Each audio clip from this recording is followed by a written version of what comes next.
ഹരേ ഹരേ രാമ രാമ രാമ ഹരേ ഹരേ ഹരേ കൃഷ്ണ കൃഷ്ണ കൃഷ്ണ കൃഷ്ണ ഹരേ ഹരേ ഹരേ രാമ രാമ രാമ ഹരേ ഹരേ ഹരേ കൃഷ്ണ ഹരേ ഹരേ രാമ രാമ രാമ ഹരേ ഹരേ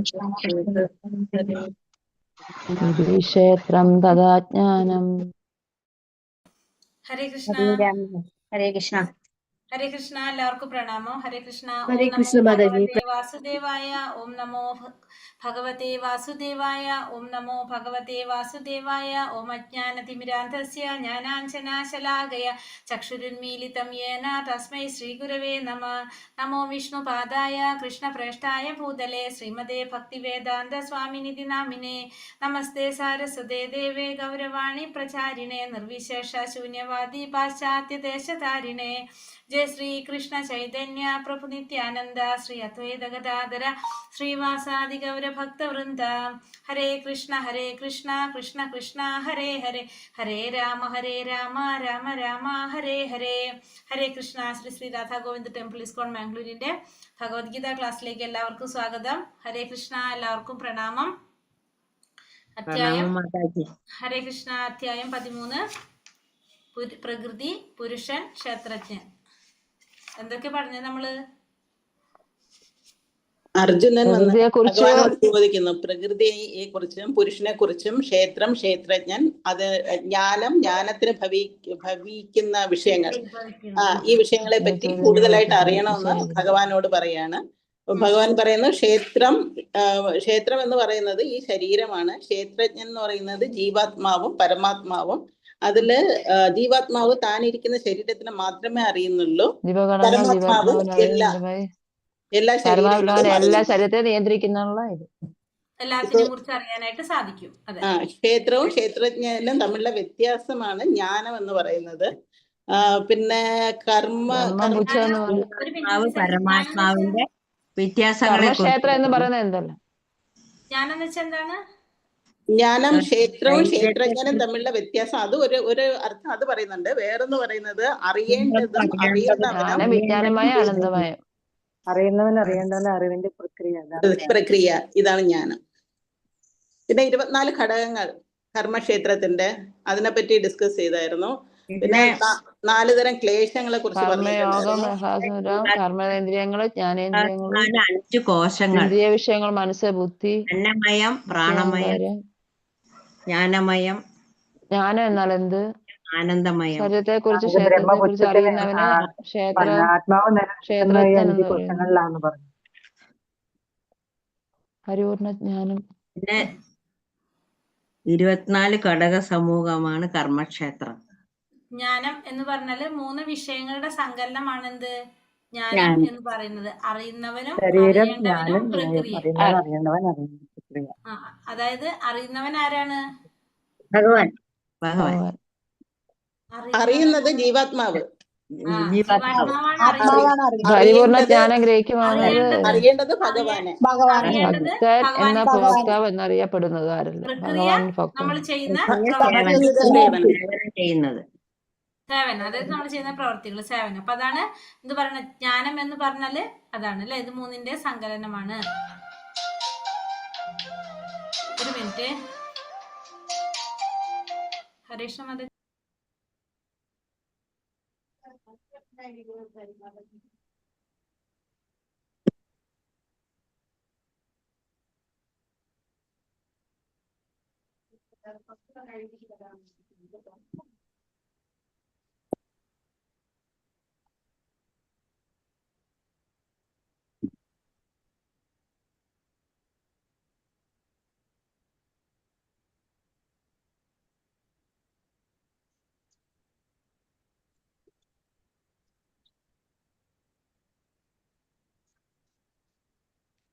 ഹരേ കൃഷ്ണ.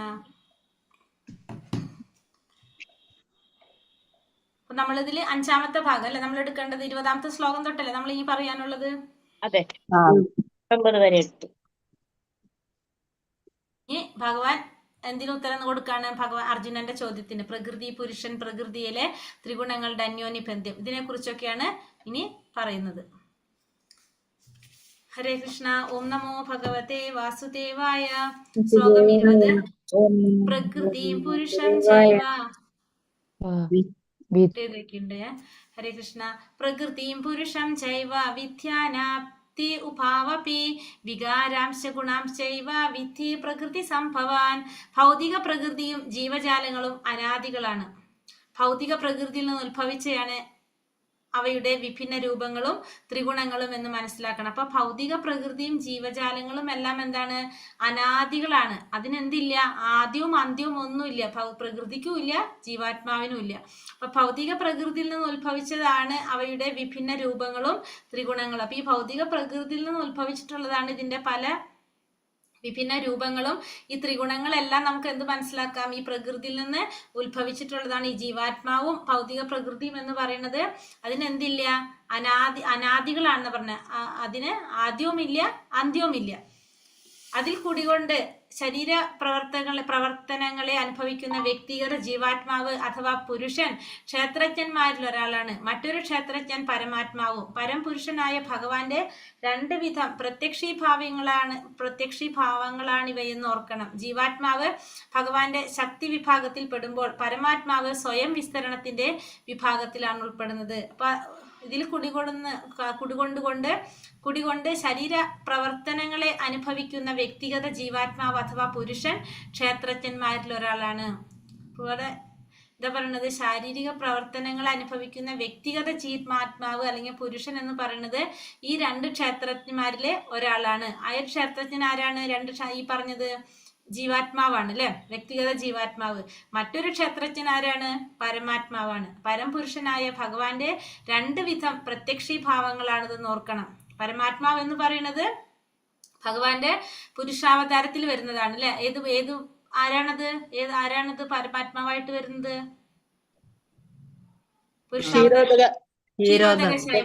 ക്ഷീരോദകശായി വിഷ്ണു ആണ്.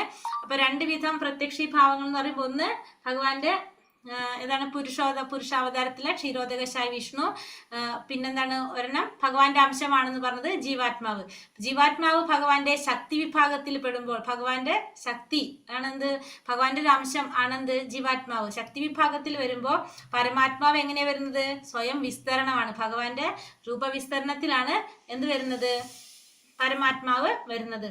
കാര്യകാരണ കർത്തൃത്വ ഹേതു പ്രകൃതിരുച്യത്തെ പുരുഷാസുഖ ദുഃഖാനാം ഭോക്തൃത്വേ ഹേതുരുച്യത്തെ. ഭൗതികങ്ങളായ എല്ലാ കാര്യകാരണങ്ങൾക്കും ഹേതു പ്രകൃതിയാണെന്നും ഈ ലോകത്തിൽ വിവിധ സുഖദുഃഖങ്ങൾക്ക് ഹേതു ജീവസത്തയാണെന്നും പറയപ്പെടുന്നു. അപ്പൊ ഭൗതികമായിട്ടുള്ള എല്ലാ കാര്യകാരണങ്ങൾക്കും കാരണം എന്താണ്? ഭൗതിക പ്രകൃതിയാണ്. പിന്നെ ഈ ലോകത്തിൽ സുഖദുഃഖങ്ങൾക്ക് കാരണം എന്താണ്? ജീവാത്മാവാണെന്നും പറയപ്പെടുന്നു. അപ്പൊ എല്ലാ കാര്യകാരണങ്ങൾക്കും കാരണം പ്രകൃതിയാണ്. എല്ലാ സുഖദുഃഖങ്ങൾക്കും കാരണം എന്താണ്? ജീവാത്മാവാണ്.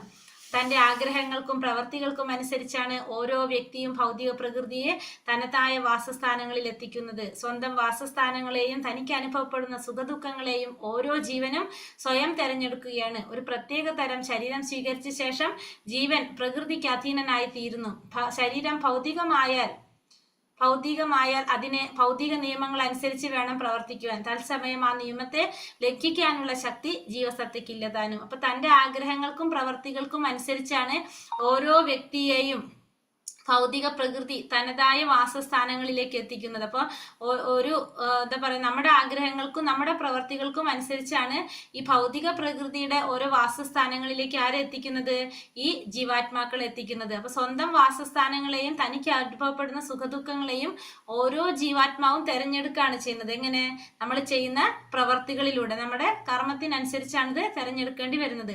ഒരു പ്രത്യേക തരം ശരീരം സ്വീകരിച്ച ശേഷം ജീവൻ എന്താണ്? ഈ പ്രകൃതിക്ക് അധീനനായി തീരും. അപ്പൊ ഈ നമ്മൾ ചെയ്യുന്ന കർമ്മത്തിനനുസരിച്ച് അല്ലെങ്കിൽ നമ്മളെ പൂർവ്വജന്മങ്ങളുടെ നമ്മളെ കർമ്മത്തിനനുസരിച്ച് നമുക്ക് എന്ത് വേണ്ടി വരും? നമുക്കൊരു പ്രത്യേക ശരീരം സ്വീകരിക്കേണ്ടതായിട്ട് വരും. നമ്മൾ പൂർവ്വജന്മത്തിൽ എന്താണോ ചെയ്തത് അതിനനുസരിച്ചായിരിക്കും നമുക്കൊരു ശരീരം സ്വീകരിക്കേണ്ടത് വരുന്നത്. ആ ശരീരം സ്വീകരിച്ച് നമുക്ക് എവിടെ നിൽക്കേണ്ടി വരാണ്? ഈ ഭൗതിക പ്രകൃതിയിൽ നിൽക്കേണ്ടി വരും. ഈ ഭൗതിക പ്രകൃതിയിൽ നിൽക്കുമ്പോൾ നമുക്ക് എന്ത് വേണ്ടി വരും? ആ പ്രകൃതിയുടെ നിയമങ്ങൾ നമ്മൾ അനുസരിച്ച് പ്രവർത്തിക്കേണ്ടതായിട്ട് വരും. ആ നിയമത്തെ ലംഘിക്കാനായിട്ടുള്ള ശക്തി ആർക്കില്ല? ജീവാത്മാവില്ല. ഇപ്പൊ നമ്മളെ വീട്ടിൽ നിന്നിട്ട് നമ്മൾ വേറൊരു വീട്ടിൽ പോയിട്ട് നിൽക്കുമ്പോൾ സ്വാഭാവികമായിട്ടും നമ്മുടെ ആഗ്രഹം ഇഷ്ടപ്രകാരമല്ല അവിടെ നമ്മൾ പ്രവർത്തിക്കുക. ആ വീട്ടിലെ നിയമത്തിനനുസരിച്ച് നമ്മൾ നിൽക്കേണ്ടതായിട്ട് വരും. അപ്പൊ അത് തന്നെയാണ് ഇവിടെ ജീവാത്മാവിന് സംഭവിക്കുന്നത്. പൂർവ്വജന്മത്തിൽ നമ്മൾ ചെയ്ത കർമ്മത്തിനനുസരിച്ച് നമ്മൾ ഈ ഭൗതിക പ്രപഞ്ചത്തിലേക്ക് കടക്കുമ്പോൾ നമ്മൾ ഏതെങ്കിലും ഒരു ഗുണം നമ്മളെ സ്വാധീനിക്കും. ആ ഭൗതിക പ്രകൃതിയുടെ സ്വഭാവം അത് നമ്മളിലേക്ക് വരാണ്. അത് സ്വാധീനിച്ചു കഴിഞ്ഞാൽ അതിനനുസരിച്ച് ആ പ്രകൃതിയുടെ നിയമങ്ങൾക്കനുസരിച്ച് നമുക്ക് പ്രവർത്തിക്കേണ്ടതായിട്ട് വരും. അതിനെ ലംഘിക്കാനുള്ള ശക്തി ജീവാത്മാക്കൾക്ക് ഉണ്ടാവില്ല. പുരുഷ പ്രകൃതി സ്തോഹി ഭുങ്ക്തേ പ്രകൃതിജാൻ ഗുണാൻ കാരണം ഗുണസംകസ്യ സത് അസത്യോനി ജന്മസു. ഭൗതിക പ്രകൃതിയിൽ ജീവാത്മാവ് പ്രകൃതിയുടെ ത്രിഗുണങ്ങൾ അനുഭവിച്ചുകൊണ്ടുള്ള ജീവിത രീതി കൈക്കൊള്ളുന്നു. ഭൗതിക പ്രകൃതിയുമായുള്ള സമ്പർക്കത്താലാണിത്. അങ്ങനെ നല്ലതും ചീത്തയുമായ നാനായോനികളിൽ ജീവൻ പിറവിയെടുക്കുന്നു. അപ്പൊ ഭൗതിക പ്രകൃതിയിൽ ജീവാത്മാവിന് എന്ത് സംഭവിക്കാണ്? ജീവാത്മാവ് ഈ പ്രകൃതിയുടെ ത്രിഗുണങ്ങളുടെ അടിസ്ഥാനത്തിൽ ഉള്ള ജീവിത രീതി അത് അനുഭവിച്ചുകൊണ്ടുള്ള ഒരു ജീവിത രീതി കൈക്കൊള്ളേണ്ടതായിട്ട് വരികയാണ് ചെയ്യുന്നത്. ഇത് സംഭവിക്കുന്നത് എന്തുകൊണ്ടാണ്? പ്രകൃതിയുമായുള്ള സമ്പർക്കം കൊണ്ടാണ് ഇത് സംഭവിക്കുന്നത്. അങ്ങനെ നല്ലതും ചീത്തയുമായിട്ടുള്ള നാനായോനികളിലെ ജീവൻ പിറവിയെടുക്കേണ്ടതായിട്ട് വരാണ് ചെയ്യുന്നത്. അപ്പോൾ ഈ ഭൗതിക പ്രകൃതിയുടെ ത്രിഗുണങ്ങൾ അനുഭവിച്ചുകൊണ്ടുള്ള ഒരു ജീവിത രീതിയാണ് കൈക്കൊള്ളേണ്ടി വരുന്നത്.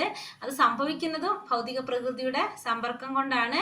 അങ്ങനെ നല്ലതും ചീത്തയുമായിട്ടുള്ള നാനായോനികളിൽ 84 ലക്ഷത്തിൽ ഏതിൽ വേണമെങ്കിലും വന്നിട്ട് നമ്മൾ ജന്മമെടുക്കാനായിട്ട് സാധിക്കും. അങ്ങനെ ഈ വിഭിന്ന ശരീരങ്ങൾ ഉൾപ്പെട്ടു പോകുന്നു. പ്രകൃതിയുടെ വ്യത്യസ്ത ഗുണങ്ങളുമായുള്ള വീഴ്ചയാണ് ഇതിന് കാരണം. അതിനാൽ ഈ ത്രിഗുണങ്ങളിൽ നിന്ന് ഉയർന്ന് ആധ്യാത്മിക അവസ്ഥയിലെത്തണം. അതിനെ കൃഷ്ണാവബോധം എന്ന് പറയുന്നു. കൃഷ്ണാവബോധം ഉദിക്കാത്തവരെ ഭൗതികതാബോധം ഒരു ശരീരത്തിൽ നിന്ന് മറ്റൊന്നിലേക്ക് മാറിക്കൊണ്ടിരിക്കാൻ നിർബന്ധിക്കും. അങ്ങനെ നമ്മൾ എന്ത് സംഭവിക്കും? നമുക്ക് ഈ ജീവാത്മാക്കൾക്ക് പലതരത്തിലുള്ള ശരീരത്തിൽ അകപ്പെട്ടു പോകും. ഏത് ഗുണമാണോ നമ്മളെ സ്വാധീനിക്കുന്നത് അതിനനുസരിച്ചുള്ള ശരീരങ്ങളായിരിക്കും നമുക്ക് കിട്ടുന്നത്. അപ്പൊ ഇതിന് കാരണം ഈ ഗുണങ്ങളാണ് നമുക്ക് മനസ്സിലാക്കാം. അങ്ങനെ നമുക്ക് എന്താ വേണ്ടത്? ഈ ത്രിഗുണങ്ങളിൽ നിന്ന് നമുക്ക് മറികടക്കാൻ നമുക്ക് സാധിക്കണം. അങ്ങനെ ഒരു അവസ്ഥയിലേക്ക് ത്രിഗുണങ്ങളുടെ മുകളിലുള്ള ഒരു അവസ്ഥ, അതാണ് എന്ത്? വിശുദ്ധ സത്വഗുണം, അതല്ലെങ്കിൽ വസുദേവ അവസ്ഥയിലേക്ക് നമ്മൾ എത്തണം.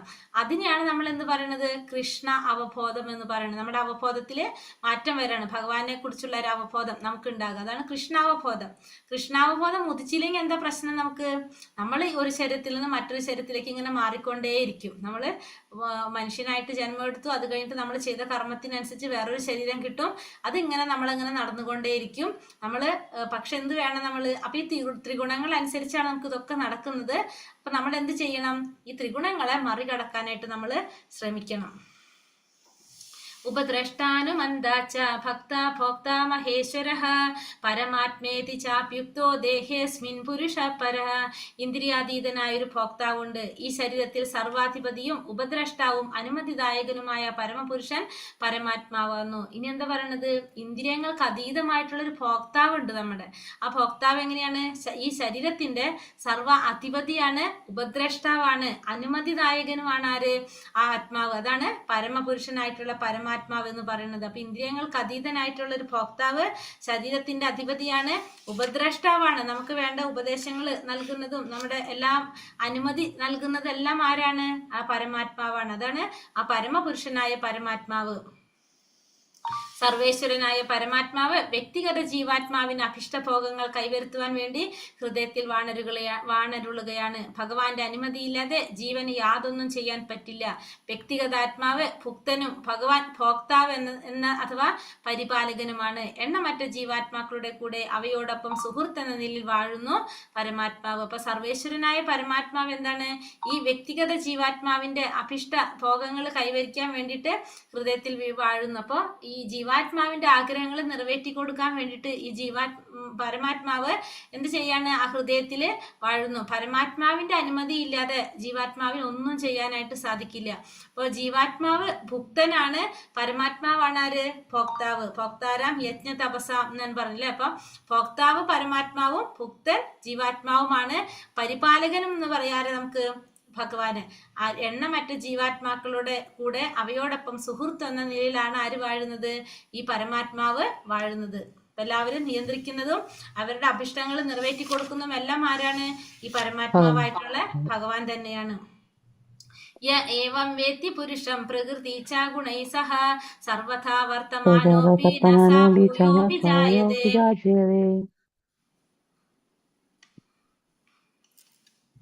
ഭൗതിക പ്രകൃതിയെയും ജീവസത്തയെയും പ്രകൃതിയിലെ ത്രിഗുണങ്ങളുടെ അന്യോന്യ ബന്ധത്തെയും വിശദമായി അറിഞ്ഞവർക്ക് നിശ്ചയമായി മോക്ഷം ലഭിക്കും. ഇപ്പോഴത്തെ അവസ്ഥ എന്ത് ആയാലും ഈ ലോകത്തിൽ അവർ വീണ്ടും ജനിക്കില്ല. അപ്പൊ ഈ ഭൗതിക പ്രകൃതിയെ കുറിച്ച്, ജീവാത്മാവിനെ കുറിച്ച്, പ്രകൃതിയുടെ ത്രിഗുണങ്ങളുടെ അന്യോന്യ ബന്ധത്തെ കുറിച്ച്, ഇതിനെ കുറിച്ചെല്ലാം വിശദമായിട്ട് മനസ്സിലാക്കുക. അപ്പൊ പ്രകൃതിയെ കുറിച്ച്, ജീവാത്മാവിനെ കുറിച്ച്, ത്രിഗുണങ്ങളെ കുറിച്ചും ത്രിഗുണങ്ങളുടെ തമ്മിലുള്ള ബന്ധത്തെ കുറിച്ചും വിശദമായിട്ട് അറിഞ്ഞു കഴിഞ്ഞാൽ അവർക്ക് എന്ത് സാധിക്കും? മോക്ഷം പ്രാപിക്കാനായിട്ട് സാധിക്കും. ഇപ്പോഴത്തെ അവരുടെ അവസ്ഥ എന്ത് തന്നെയായാലും അവർക്ക് എന്തുറപ്പാണ്? വീണ്ടും ഈ ഭൗതിക ലോകത്തില് ജന്മമെടുക്കേണ്ടതായിട്ട് വരുന്നില്ല. ധ്യാനേനാത്മനി പശ്യന്തി കേചിദാത്മനമാത്മന അന്യേ സാഖ്യേന യോഗേന കർമ്മയോഗേന ചാപരേ. ചിലർ ധ്യാനം കൊണ്ട് പരമാത്മാവിനെ തങ്ങളിൽ തന്നെ കാണുന്നു. മറ്റു ചിലർ തത്വശാസ്ത്രപരമായ ചർച്ചകളിലൂടെയും ചിലർ നിഷ്കാമ കർമ്മയോഗത്തിലൂടെയും പരമാത്മാവിനെ കാണുന്നു. അപ്പൊ ചിലര് ധ്യാനിച്ചുകൊണ്ട്, അവർക്ക് ഇഷ്ടമുള്ള ഭഗവാന്റെ ആ രൂപത്തെ ധ്യാനിച്ചുകൊണ്ട് ഭഗവത് സാക്ഷാത്കാരം നേടാൻ ശ്രമിക്കുന്നു, ഭഗവാനെ കാണാൻ ശ്രമിക്കുന്നു. മറ്റു ചിലരോ തത്വശാസ്ത്രപരമായിട്ടുള്ള ചർച്ചകളിലൂടെ, അതിലൂടെ അവരെന്ത് ചെയ്യാണ്? ഭഗവാനെ മനസ്സിലാക്കാനായിട്ട് ശ്രമിക്കുന്നു. ചിലര് നിഷ്കാമ കർമ്മം ചെയ്തുകൊണ്ട്, കർമ്മത്തിന്റെ ഫലം ആഗ്രഹിക്കാതെ, കർമ്മം ഭഗവാന് സമർപ്പിച്ചുകൊണ്ട് നിഷ്കാമ കർമ്മത്തിലൂടെ പരമാത്മാവിനെ കാണാനായിട്ട് ശ്രമിക്കുന്നു. അങ്ങനെ ഒന്ന് നമ്മൾ പറഞ്ഞു, എങ്ങനെയാണ് ധ്യാനത്തിലൂടെ, തത്വശാസ്ത്രപരമായ ചർച്ചകളിലൂടെ, നിഷ്കാമ കർമ്മക യോഗത്തിലൂടെയൊക്കെ ഭഗവാനെ കാണാനായിട്ട് ശ്രമിക്കുന്നു. പിന്നെ അന്യതേവാമജാനന്ത ശ്രുത്യോ നേഭ്യോ ഉപാസത്തെ തേപി ചാതീതരന്ത്യേവ്യ മൃത്യും ശ്രുതിപരായണ.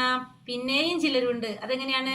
വേണ്ടത്ര ആധ്യാത്മിക ജ്ഞാനം ഇല്ലെങ്കിലും മറ്റുള്ളവരിൽ നിന്ന് ഭഗവത് ചരിതം കേട്ടറിഞ്ഞ് ആരാധിക്കാൻ തുടങ്ങിയവർ. പ്രാമാണികരിൽ നിന്ന് കേൾക്കുന്നതിൽ ഔത്സുക്യമുള്ളത് കൊണ്ട് അവരും ജനന മരണങ്ങൾക്ക് അപ്പുറം കടക്കുന്നു. അപ്പം പിന്നത്തെ കാറ്റഗറി എന്താ പറയുന്നത്? അവർക്ക് ആധ്യാത്മിക ജ്ഞാനം ഇല്ല, പക്ഷെ അവരെന്താണ്? മറ്റുള്ളവരിൽ നിന്ന് ഭഗവാന്റെ ചരിതം കേൾക്കാന്ന് വെച്ചാൽ ഏതാണ്? ഭാഗവതം കേൾക്കുന്നവര്, ഭാഗവതം ശ്രവിക്കുന്നവര്, അങ്ങനെ ഭഗവാൻ ആരാധിക്കാൻ തുടങ്ങിയവര്. അപ്പൊ ഇങ്ങനെ പ്രാമാണികന്മാരിൽ നിന്ന് കേൾക്കുന്നതിൽ ഔത്സുക്യമുള്ളത് കൊണ്ട് അവർക്കും എന്ത് സാധിക്കും? ഈ ജനന മരണങ്ങൾക്ക് അപ്പുറം കടക്കാനായിട്ട് സാധിക്കും. അപ്പൊ നമ്മൾ ആരൊക്കെ പറഞ്ഞത്? ഒന്ന് പറഞ്ഞു, ധ്യാനത്തിലൂടെ പരമാത്മാവിനെ മനസ്സിലാക്കുന്നവര്, തത്വശാസ്ത്രപരമായ ചർച്ചകളിലൂടെ, നിഷ്കാമ കർമ്മത്തിലൂടെ, പിന്നെന്താണ്? ഭാഗവത ശ്രവണത്തിലൂടെ എന്ത് സാധിക്കാണ്? ഭഗവാനെ ആരാധിക്കാനായിട്ട് തുടങ്ങിയിട്ടുള്ളവര്. അപ്പൊ അങ്ങനെ 4 തരത്തിലുള്ളവരെ കുറിച്ച് പറഞ്ഞു. ഇപ്പൊ ഇവർക്ക് എന്ത് സാധിക്കും? ഈ ജനന മരണ ചക്രത്തിനപ്പുറം കടക്കാനായിട്ട് സാധിക്കും. ആധുനിക ലോകത്തിൽ കൃഷ്ണാവബോധം പ്രചരിപ്പിച്ച ചൈതന്യ മഹാപ്രഭു ശ്രവണ പ്രക്രിയയ്ക്ക് പ്രാധാന്യമാണ് കൽപ്പിച്ചിരുന്നത്. ആധികാരിക സ്രോതസ്സിൽ നിന്ന് കേൾക്കുന്നത് കൊണ്ട്, വിശേഷിച്ചും ഹരേ കൃഷ്ണ മന്ത്രം ഉരുവിടുന്നതിന്റെ അതീന്ദ്രിയ സ്പന്ദനം കേൾക്കുന്നത് കൊണ്ടും സാധാരണക്കാരന് പുരോഗമിക്കാൻ സാധിക്കുമെന്നാണ് ഈ ശ്രീ ചൈതന്യ മഹാപ്രഭുവിന്റെ അഭിപ്രായം. അപ്പൊ ആധുനിക ലോകത്തിൽ കൃഷ്ണാവബോധം പ്രചരിപ്പിക്കാനായിട്ട് ചൈതന്യ മഹാപ്രഭു എന്താണ് പറഞ്ഞത്? അതിപ്രധാനം ശ്രവണത്തിലൂടെയാണ് പറഞ്ഞത്. ആധികാരിക സ്രോതസ്സിൽ നിന്ന് കേൾക്കുന്നത് കൊണ്ടും, വിശേഷിച്ച് ഹരേ കൃഷ്ണ മഹാമന്ത്രം ഉരുടുന്നതിന്റെ അതീന്ദ്രിയ സ്പന്ദനം കേൾക്കുന്നത് കൊണ്ടും എന്ത് സാധിക്കും? ഒരു സാധാരണക്കാരന് പോലും എന്ത് സാധിക്കും? പുരോഗമിക്കാൻ സാധിക്കുമെന്നാണ് ആര് പറയുന്നത്? ചൈതന്യ മഹാപ്രഭു പറയുന്നത്. അപ്പൊ നമ്മൾ കിട്ടുന്ന സമയം മുഴുവൻ നമ്മൾ എന്ത് ചെയ്യണം? നാമം ജപിക്കുക. അല്ലെങ്കിൽ എന്താണ്? ആരെങ്കിലും നാമം ജപിക്കണമെങ്കിൽ നമ്മളത് കേൾക്കുക. അതിലൂടെ നമുക്ക് എന്ത് സാധിക്കും?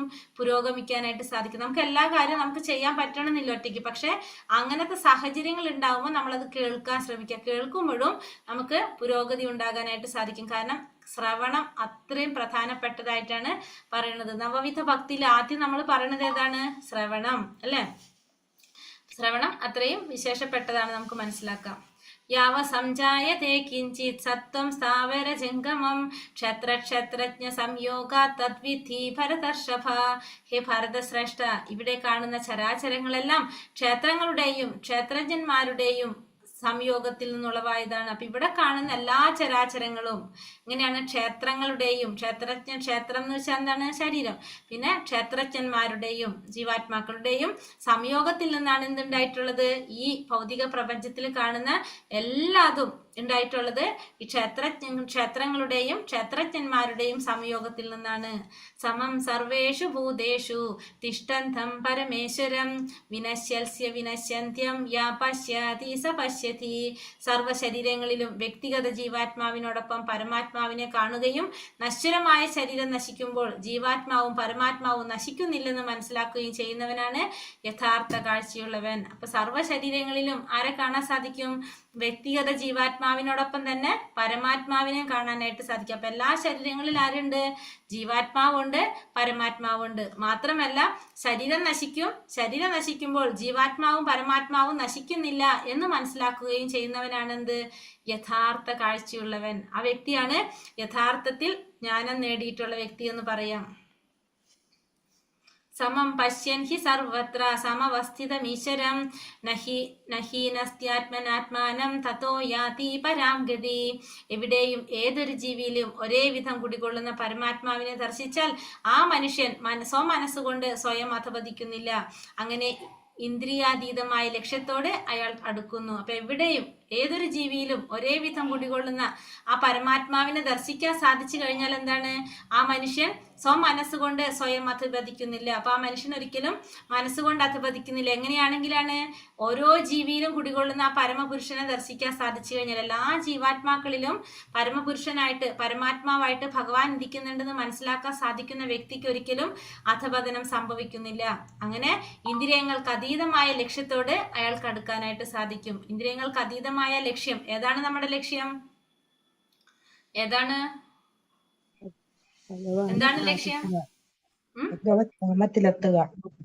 ഭഗവാനെ പ്രാപിക്കാൻ സാധിക്കും അല്ലെ? ഭഗവാനെ ശരണം പ്രാപിക്കുക, ഭഗവത് ധാമത്തിലേക്ക് എത്താം. അതിലേക്ക് നമുക്ക് സാധിക്കും, എത്താനായിട്ട് സാധിക്കും. സാധാരണ നിലയിൽ വിഷയാസക്തമാണ് മനസ്സ്. പക്ഷെ അത് പരമാത്മാവിലേക്ക് തിരിഞ്ഞാൽ മനുഷ്യന് ആധ്യാത്മിക ജ്ഞാന മാർഗത്തിൽ മുന്നേറാൻ സാധിക്കും. അപ്പോൾ സാധാരണ നമ്മുടെ മനസ്സ് എന്ന് പറയുന്നതാണ് ഓരോ ഇന്ദ്രിയ വിഷയങ്ങളിലും ആസക്തനായിക്കൊണ്ടിരിക്കുകയാണ് മനസ്സ്. പക്ഷേ അതിനെ നമുക്ക് പരമാത്മാവിലേക്ക് തിരിച്ചുവിടാൻ സാധിച്ചു കഴിഞ്ഞാലോ ആധ്യാത്മികമായ പുരോഗതി, ജ്ഞാനം നേടാനായിട്ട് പെട്ടെന്ന് സാധിക്കും. നമുക്ക് ആത്മാവില് മനസ്സിനെ ഭഗവാനിലേക്ക് തിരിച്ചു കിട്ടു കഴിഞ്ഞാൽ അപ്പൊ ആധ്യാത്മിക ജ്ഞാന മാർഗത്തിൽ മുന്നേറാനും നമുക്ക് സാധിക്കും പെട്ടെന്ന് തന്നെ. പ്രകൃതൈവാച കർമാണി ക്രിയമാണാനി സർവശഃ യാ പശ്യതി തദാത്മാനം അകർത്താരം സ പശ്യതി. ഭൗതിക പ്രകൃതി സൃഷ്ടമായ ശരീരമാണ് എല്ലാ പ്രവർത്തനങ്ങളും ചെയ്യുന്നതെന്നും ആത്മാവൊന്നും ചെയ്യുന്നില്ലെന്നും അറിയുന്നവനത്രേ യഥാർത്ഥത്തിൽ ദർശിക്കുന്നവൻ. അപ്പൊ ഭൗതിക പ്രകൃതി സൃഷ്ടമായിട്ടുള്ള ശരീരം അതാണ് എല്ലാ പ്രവർത്തനങ്ങളും ചെയ്യുന്നത്. എന്താണ്? ഈ ഭൗതിക പ്രകൃതി സൃഷ്ടമായ ശരീരമാണ്. അല്ലാതെ ആത്മാവൊന്നും ചെയ്യുന്നില്ല. എല്ലാം ചെയ്യുന്നത് ഈ ശരീരമാണ്, എല്ലാ പ്രവർത്തനങ്ങളും ചെയ്യുന്നത്. ആത്മാവൊന്നും ചെയ്യുന്നില്ല എന്നും അറിയുന്നവനാണെന്ത്? യഥാർത്ഥത്തിൽ ദർശിക്കുന്നവൻ. നമ്മൾ ഇതേപോലെ ശ്ലോകം 3-ാമത്തെ അധ്യായത്തിൽ പഠിച്ചിട്ടുണ്ട് അല്ലെ? പ്രകൃതേ ക്രിയമാണാനി ഗുണൈ കർമാണി സർവശഃ അഹങ്കാര വിമൂഢാത്മാ കർത്താഹാമിതി മന്യതേ. ഭൗതിക പ്രകൃതിയുടെ ത്രിഗുണങ്ങളാണ് എല്ലാം ചെയ്യുന്നത് എന്ന് പറയുന്നത്. അതേപോലെ തന്നെ ഇവിടെയും പറയുന്നതാണ് ശരീരമാണ് എല്ലാ പ്രവർത്തനങ്ങളും ചെയ്യുന്നത്, ആത്മാവൊന്നും ചെയ്യുന്നില്ല എന്ന് മനസ്സിലാക്കുന്നവനാണ് എന്ത്? യഥാർത്ഥത്തിൽ ദർശിക്കുന്നവൻ. യഥാ ഭൂത പൃഥക് ഭാവ ഏകസ്ഥാമനുപശ്യതി തഥാ ഏവ ച വിസ്താരം ബ്രഹ്മ സപ്പദ്യതേ തഥാ. വിവേകശാലിയായ ഒരു മനുഷ്യൻ ഭൗതിക ശരീരങ്ങളുടെ അടിസ്ഥാനത്തിൽ വിവിധ വ്യക്തിഭാവങ്ങളെ കാണുന്നത് നിർത്തുകയും ജീവജാലങ്ങളുടെ ആവിർഭാവങ്ങൾ എങ്ങനെയെന്ന് കാണുകയും ചെയ്യുമ്പോൾ അയാൾ ബ്രഹ്മധാരണയിലെത്തുന്നു. അപ്പൊ വിവേകശാലിയായിട്ടുള്ള ഒരു മനുഷ്യൻ ഭൗതിക ശരീരങ്ങളുടെ അടിസ്ഥാനത്തിൽ വിവിധ വ്യക്തിഭാവങ്ങളെ കാണുന്നത് നിർത്തുകയും ജീവജാലങ്ങളുടെ ആവിർഭാവങ്ങൾ എങ്ങനെയെന്ന് കാണുകയും ചെയ്യുമ്പോൾ അയാൾക്ക് എവിടെ എത്താൻ സാധിക്കും? ബ്രഹ്മധാരണയിലെത്താനായിട്ട് സാധിക്കും. അതായത് ബ്രഹ്മപദം പൂകാനായിട്ട് സാധിക്കും, ഭഗവത് പാദം പൂകാനായിട്ട്. എങ്ങനെയാണ്? ആ വിവേകശാലിയായ ഒരു വ്യക്തി, അതായത് ആ വിവേകം, ആ ജ്ഞാനം നേടിയ ഒരു വ്യക്തി എന്താണ്? എല്ലാ ഭൗതിക ശരീരങ്ങളും ആരിലാണ്? ആ ഭൗതിക ശരീരങ്ങളിലും ആരെ കാണാൻ സാധിക്കും? ഭഗവാനെ കാണാൻ സാധിക്കും. മാത്രമല്ല എല്ലാ ജീവജാലങ്ങളുടെ ആവിർഭാവം ഭഗവാനിൽ നിന്നാണെന്ന് മനസ്സിലാക്കാനായിട്ട് സാധിക്കും. അങ്ങനെ ചെയ്യുമ്പോൾ ആ വ്യക്തി എവിടേക്ക് എത്തും? ബ്രഹ്മധാരണയിൽ, ബ്രഹ്മപദത്തിൽ എത്താനായിട്ട് സാധിക്കും. അനാദിത്വ നിർഗുണത്വാത് പരമാത്മായം അവ്യയ ശരീരസ്ഥോപി കൗന്ദേയ ന കരോതി ന ലിപ്യത്തെ. ശാശ്വതത്തിന്റെ ദർശനം സിദ്ധിച്ചവർക്കറിയാം അവ്യയനായ ആത്മാവ് ഇന്ദ്രിയങ്ങൾക്ക് അതീതനും സനാതനനും പ്രകൃതിയുടെ ഗുണങ്ങൾക്ക് അതീതനുമാണെന്ന്. ഹേ അർജുന, ഈ ശരീരത്തിൽ വാഴുന്നുവെങ്കിലും ആത്മാവൊന്നും ചെയ്യുന്നില്ല, ഒന്നും അതിനെ ബാധിക്കുന്നതുമില്ല. അപ്പൊ ശാശ്വതത്തിന്റെ ദർശനം സിദ്ധിച്ചവർക്ക് എന്തറിയാൻ സാധിക്കും? അവ്യയനായ ആത്മാവ് ഇന്ദ്രിയങ്ങൾക്ക് അതീതനാണ്, സനാതനനാണ്, പ്രകൃതിയുടെ ഗുണങ്ങൾക്ക് അതീതനാണെന്ന്. അപ്പൊ ഇന്ദ്രിയങ്ങളുടെ ആത്മാവ് എങ്ങനെയാണ്? ഈ ആത്മാവ് ഇന്ദ്രിയങ്ങൾക്ക് അതീതനാണ്, പിന്നെ സനാതനനാണ്, എപ്പോഴും നിലനിൽക്കുന്നതാണ്, പ്രകൃതിയുടെ ഗുണങ്ങൾക്ക് അതീതനുമാണ്. ആര്? ശരിക്കും ഈ അവ്യയനായിട്ടുള്ള ആത്മാവ്. പക്ഷെ എന്താ സംഭവിക്കുന്നത്? ഈ പ്രകൃതിയിൽ വരുമ്പോഴാണ് അതിനെന്ത് ഇത് സ്വാധീനിക്കുന്നത്. ഹേ അർജുന, ഈ ശരീരത്തിൽ വാഴുന്നുവെങ്കിലും ആത്മാവൊന്നും ചെയ്യുന്നില്ല, അതിനൊന്നും ബാധിക്കുന്നില്ല. അപ്പൊ ആത്മാവിനെ ശരിക്കും പറഞ്ഞാൽ എന്താണ്? ആത്മാവൊന്നും ചെയ്യുന്നുമില്ല, ആത്മാവിനൊന്നും ബാധിക്കുന്നുമില്ല. ശരിക്കും ഇതാർക്കറിയാൻ സാധിക്കും? ശാശ്വതത്തിന്റെ ദർശനം സിദ്ധിച്ചവർക്ക് അറിയാനായിട്ട് സാധിക്കും. അവ്യയനായിട്ടുള്ള ഈ ആത്മാവ് എന്ന് പറയുന്നത് ഇന്ദ്രിയങ്ങൾക്ക് അതീതനാണെന്നും സനാതനനാണെന്നും പ്രകൃതിയുടെ ത്രിഗുണങ്ങൾക്ക് അതീതനുമാണെന്ന് അറിയാനായിട്ട് സാധിക്കും. ഭൗതിക ശരീരത്തിന്റെ ഉൽപ്പത്തിയിൽ ഒരു ജീവാത്മാവ് പിറന്നു എന്ന് തോന്നിപ്പോകും. വാസ്തവത്തിൽ ജീവാത്മാവ് ശാശ്വതനാണ്. ജീവാത്മാവ് ജനിച്ചിട്ടുമില്ല. ഭൗതിക ശരീരസ്ഥനാണെങ്കിലും ആത്മാവ് എങ്ങനെയാണ്? അതീന്ദ്രിയനാണ്, സനാതനനാണ്, നാശമില്ലാത്തവനാണ്, സ്വഭാവേന എങ്ങനെയാണ്? ആനന്ദമയനാണ് ആത്മാവ്. ആത്മാവ് എപ്പോഴും എന്താണ് ആഗ്രഹിക്കുന്നത്? ആനന്ദം ആഗ്രഹിക്കുന്നവനാണ് ആത്മാവ്. യഥാ സർവഗതം സൗഷ്മ്യാത് ആകാശം നോപലിപ്യത്തെ സർവത്രാവസ്ഥിതോ ദേഹേ തഥാത്മാനോപലിപ്യത്തെ. ആകാശം സർവവ്യാപിയാണെങ്കിലും അതിന്റെ സൂക്ഷ്മഭാവം മൂലം മറ്റൊന്നിനോടും കൂടിക്കലരുന്നതല്ല. അതുപോലെ ബ്രഹ്മഭാവനയിൽ സ്ഥിതി ചെയ്യുന്ന ആത്മാവും ശരീരത്തിൽ ഇരുന്നാലും അതിനോട് ചേരുന്നില്ല. അപ്പൊ ആകാശം എങ്ങനെയാണ്? സർവ്വവ്യാപിയാണ്. പക്ഷേ ആത്മാവ് ഒരിക്കലും എങ്ങനെയില്ല? അതിന്റെ സൂക്ഷ്മഭാവം മൂലം മറ്റൊന്നിനോടും ആകാശം കൂടിക്കലരുന്നില്ല. അതേപോലെ തന്നെയാണ് ബ്രഹ്മഭാവനയിൽ സ്ഥിതി ചെയ്യുന്ന ആത്മാവും ശരീരത്തിൽ ഇരുന്നാലും ആത്മാവ് എന്ത് ചെയ്യുന്നില്ല? ഈ ശരീരത്തിനോട് ചേരുന്നില്ല. അപ്പൊ നമ്മുടെ ശരീരത്തിൽ ആത്മാവ് ഇരുന്നാലും അതൊരിക്കലും എന്ത് ചെയ്യുന്നില്ല? ശരീരത്തിനോട് ചേരുന്നില്ല. ശരീരം വേറെ, ആത്മാവ് വേറെ. ഇപ്പൊ ആത്മാവ് നമുക്കറിയാം, ശരീരത്തിൽ ഇരുന്നിട്ട് ആ ശരീരം ഉപയോഗിക്കാതെ പറ്റാതെ വരുമ്പോൾ ആത്മാവ് എന്ത് ചെയ്യും? വേറൊരു ശരീരത്തിലേക്ക് പോകും. ഒരിക്കലും അത് കൂടിക്കലരുന്നില്ല. ഈ ശ്ലോകം ഈ ബുക്ക് പുസ്തകത്തിൽ വേറെയാണല്ലോ ഇരിക്കുന്നത്. ഏതാണ്? 34. ഞാനപ്പോ ഞാൻ ബുക്ക് നോക്കിണ്ടായിരുന്നില്ല. ഇല്ല, ഇപ്പൊ വായിച്ച ഏതാ? അല്ല ഇത് തന്നെയാണല്ലോ. 33 ആയിരുന്നു. 34 ഇനി വരുന്നേ ഉള്ളൂ. 33ാമത്തെ യഥാ സർവഗതം സൈബാണല്ലോ പ്രഭു. 33 പ്രഭു 34 നോക്കിയതാ പറ്റിയ. 33 ഇപ്പൊ വായിച്ചേ. 33 വായിച്ച. സോറി. ഓക്കെ, ശരി. യഥാ പ്രകാശയത്യക കൃഷ്ണം ലോകാമിമം രവി ക്ഷേത്രം ക്ഷേത്രി തഥാ കൃഷ്ണം പ്രകാശായതി ഭാരത. ഭാരതപുത്ര, സൂര്യൻ വിശ്വത്തിലെങ്ങും വെളിച്ചം വീശുന്നത് പോലെ, വെളിച്ചം പരത്തുന്നത് പോലെ ജീവാത്മാവ് ശരീരത്തിലിരുന്നു കൊണ്ട് അതിനെ അവബോധത്താൽ പ്രകാശമാനമാക്കുന്നു. അപ്പൊ എപ്രകാരമാണോ ഈ സൂര്യൻ വിശ്വത്തിലെങ്ങും വെളിച്ചം പരത്തുന്നത്, അതുപോലെ തന്നെ ഈ ജീവാത്മാവ് എന്ത് ചെയ്യാണ്? ആ ശരീരത്തിലിരുന്നു കൊണ്ട് അതിനെ അവബോധത്താൽ പ്രകാശമാനമാക്കുന്നു. അപ്പൊ ഈ ശരീരത്തിന് പ്രകാശം കൊടുക്കുന്നത്, ഒരു ജീവൻ കൊടുക്കുന്നത് ആരാണ്? ഈ ആത്മാവാണ്. ജീവാത്മാവാണ് ആ ശരീരത്തിനെ അവബോധത്താൽ പ്രകാശമാനമാക്കുന്നത്. അപ്പൊ ആ പ്രകാശം ഇല്ലാതാകാണ് എന്ത്? ഒരു ചൈതന്യം, അതില്ലാതാകാണ് ഈ ആത്മാവ് പോകുമ്പോ. അപ്പൊ നമ്മള് എന്ത് പറയും? ശരീരത്തിലിരിക്കുന്ന ആത്മാവ് പോയി കഴിഞ്ഞാൽ നമ്മൾ പറയും സത്ത് പോയി, അതിന്റെ സത്ത് പോയി എന്ന് പറയും അല്ലെ? ആ സത്ത് പോയി എന്ന് പറഞ്ഞ് എന്തായി മാറിയത്? ചത്തുപോയി എന്നായി. അപ്പൊ നമ്മൾ എന്ത് പറയും? ചത്തുപോയി. പക്ഷെ അതെന്താണ്? ശരിക്കും ആ സത്താണ് പോയത്, ആ ശരീരത്തിന്റെ സത്ത് പോയി. അപ്പൊ നമ്മളത് പറഞ്ഞത് ചത്തുപോയി എന്നായി.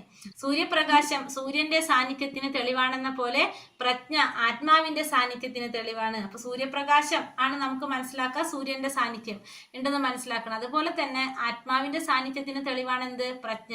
ശരീരത്തിൽ ആത്മാവിന്റെ സാന്നിധ്യം ഉള്ളപ്പോൾ അതിലെങ്ങും പ്രജ്ഞയുടെ പ്രകാശം ഉണ്ടായിരിക്കും. ആത്മാവ് വിട്ടുപോയ ശരീരത്തിൽ പ്രജ്ഞ ശേഷിക്കുകയില്ലതാനും. ബുദ്ധിയുള്ള ഏതൊരാൾക്കും ഇത് എളുപ്പത്തിൽ മനസ്സിലാക്കാവുന്നതാണ്. അപ്പൊ ബുദ്ധിയുള്ളവർക്ക് ഇത് മനസ്സിലാക്കാനായിട്ട് സാധിക്കും.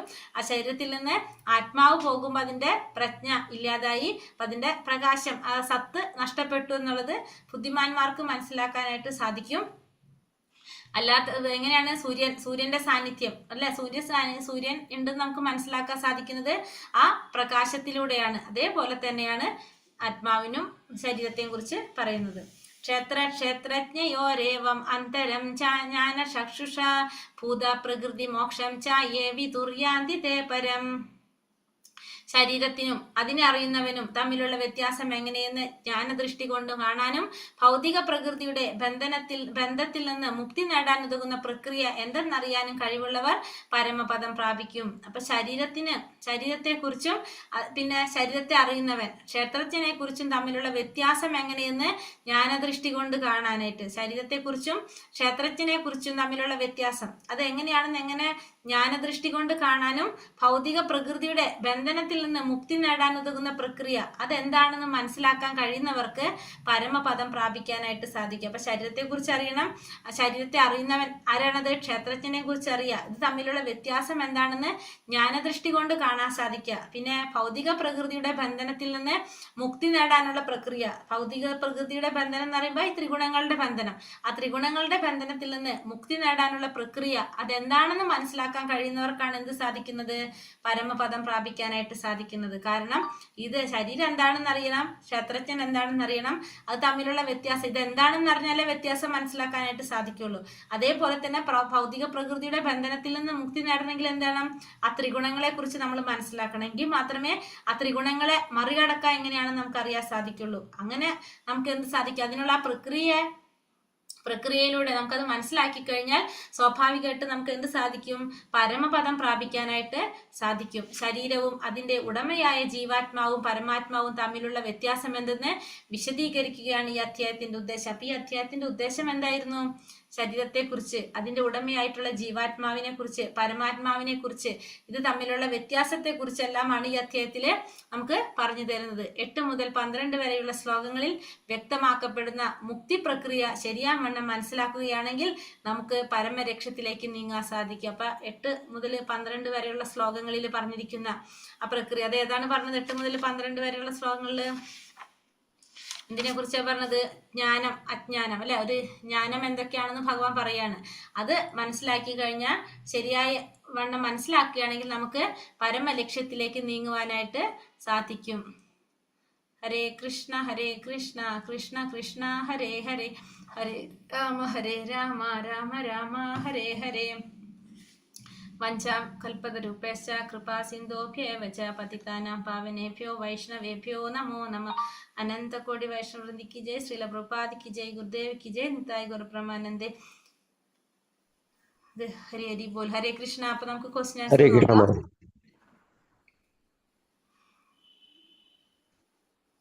2 ക്വസ്റ്റ്യൻസ് പറയാനുള്ളൂ, 8 9 മാത്രം. അതെ, 2 ഉള്ളു അല്ലെ? ബാക്കി പറഞ്ഞു. ഏതൊക്കെയാണ്? ആത്മാവിന്റെ സാന്നിധ്യത്തിന് തെളിവെന്ത്? എന്താണ്? പ്രജ്ഞ. പിന്നത്തെ ചോദ്യം, പിന്നെ ഈ അധ്യായത്തിന്റെ ഉദ്ദേശം എന്താണ്? ഇതിപ്പോ മാതാജി പറഞ്ഞില്ലേ, എന്താണ്? വ്യത്യാസം ജ്ഞാനം അജ്ഞാനത്തെ കുറിച്ചും പറഞ്ഞു. വ്യത്യാസം എന്തെന്ന് വിശദീകരിക്കുകയാണ് ഇതിന്റെ ഉദ്ദേശം. ഈ അധ്യായത്തില് എന്തൊക്കെ കുറിച്ച് പറഞ്ഞു? ക്ഷേത്രത്തെ കുറിച്ചും പിന്നെ ക്ഷേത്രജ്ഞനും പിന്നെ അവരോട് പറഞ്ഞല്ലോ അല്ല. ഇപ്പൊ ലാസ്റ്റത്തെ സ്ലൈഡിൽ എന്താ പറഞ്ഞത് നമ്മള്? ജീവാത്മാവ് പരമാത്മാവിന്റെ വ്യത്യാസം അത് എന്താണെന്ന് മനസ്സിലാക്കുക, അത് തമ്മിലുള്ള വ്യത്യാസം മനസ്സിലാക്കുക, പിന്നെ പ്രകൃതിയുടെ ത്രിഗുണങ്ങളിൽ നിന്ന് മറികടക്കുക അല്ലെ. അതാണ് ഈ അധ്യായത്തിൽ പറയുന്ന കാര്യങ്ങൾ. വ്യത്യാസം എന്ന് പറഞ്ഞല്ലേ ജീവാത്മാവിന്റെ. ആരെങ്കിലും വായിച്ചോ കറക്റ്റ് ആയിട്ട്? ഫസ്റ്റ് മുഴുവൻ വായിച്ചത് ജീവാത്മാവും പരമാത്മാവും തമ്മിലുള്ള വ്യത്യാസത്തെ വിശദീകരിക്കുകയാണ് ഈ അധ്യായത്തില് പറഞ്ഞിരിക്കുന്നത്.